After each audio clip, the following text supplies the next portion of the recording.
Olá pessoal, seja bem-vindo ao estudo da história do ensino médio na plataforma do SEG. Eu sou o professor Luciano, professor de História, e a disciplina de História ela está estruturada em 3 etapas, né? Etapa 1, 2 e 3, sendo que a primeira etapa, que equivale ao primeiro ano do ensino médio, ela é dividida em avaliação 1, 2 e 3. A segunda etapa, que equivale ao segundo ano, é dividida em avaliação 4, 5 e 6. E a terceira etapa, que equivale ao terceiro ano, é dividida em avaliação 7, 8 e 9. É importante que você já tenha feito a leitura desse primeiro capítulo, né, que é o que a gente vai estudar agora, é a etapa 1, capítulo 1, avaliação 1.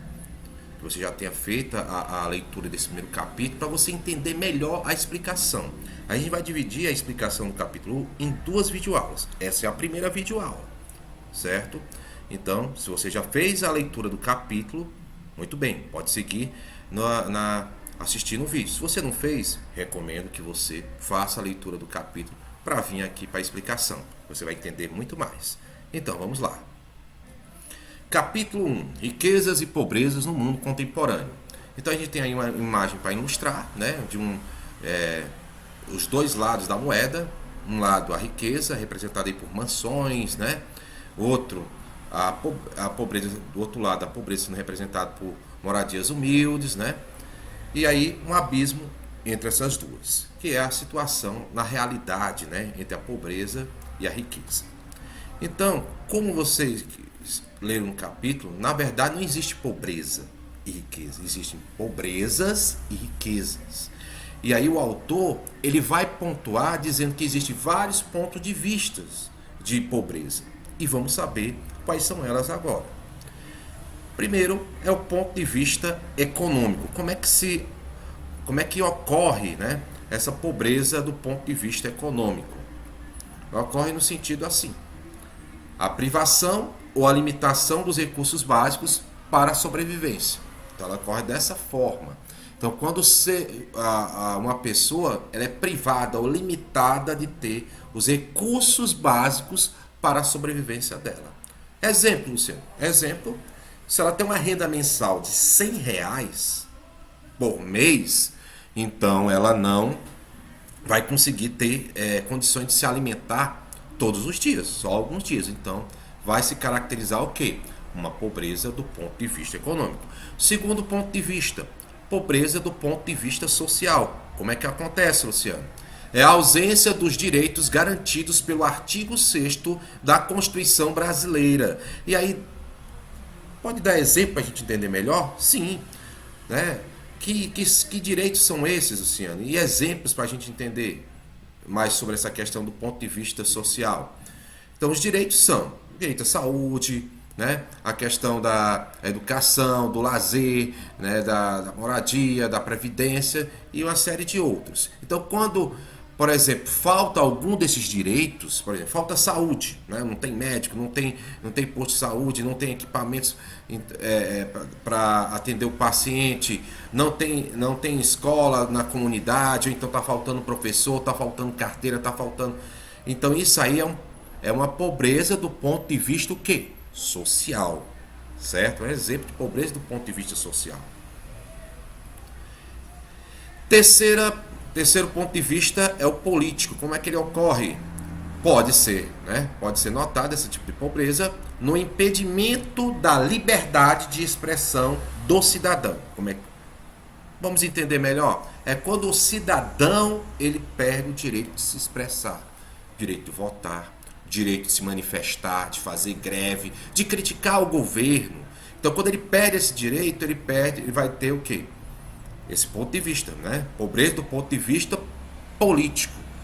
Vai ser uma pobreza do ponto de vista político. No Brasil, de 1964 a 1985, a gente viveu essa realidade.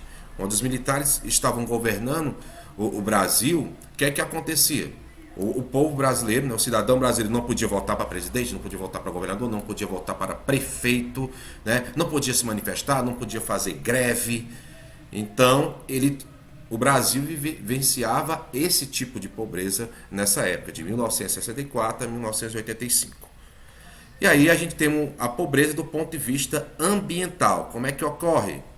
A falta de acesso aos recursos naturais e sua escassez são indicativos das dimensões de pobreza. Então, a seca, né, a falta de água, a questão, o desmatamento, o empobrecimento do solo, a poluição do ar.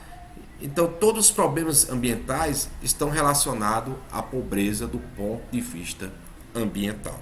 Tá certo, pessoal?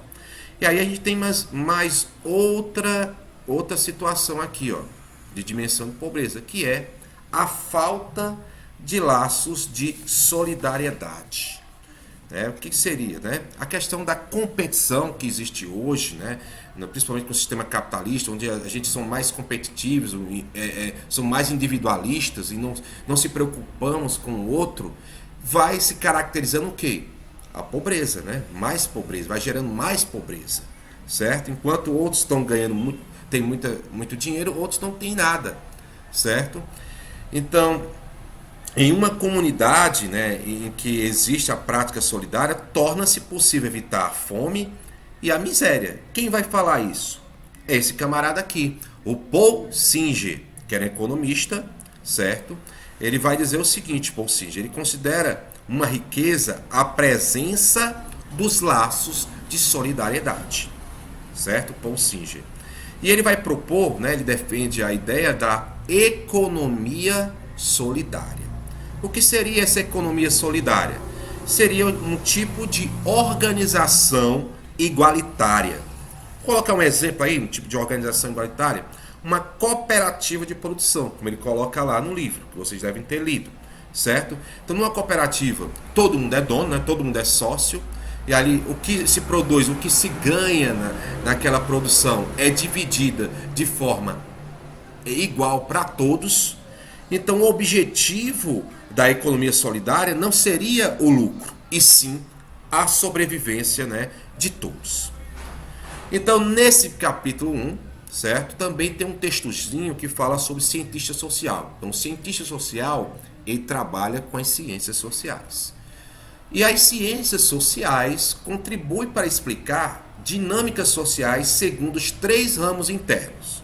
Primeiro ramo, a antropologia, que descreve e analisa grupos sociais com base em suas características culturais. Então, vai analisar o quê? A cultura dos indivíduos, né, sociais.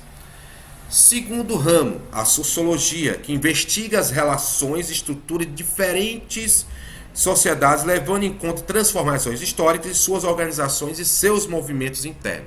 Então, vai analisar as sociedades, levando em consideração que as transformações históricas. E o terceiro ramo é a ciência política, que analisa as fontes e o exercício de poder político, a representação, a participação política do povo, a questão dos partidos políticos. Então, vai analisar todo esse esquema político. Então, esses 3 ramos auxiliam o trabalho dos cientistas sociais, né, no desenvolvimento, né, das ciências sociais. A antropologia, a sociologia e a ciência política.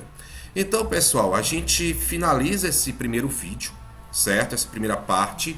E convido a vocês a assistir o nosso segundo vídeo, que vem a seguir. Tá certo? Tchau, até a próxima videoaula.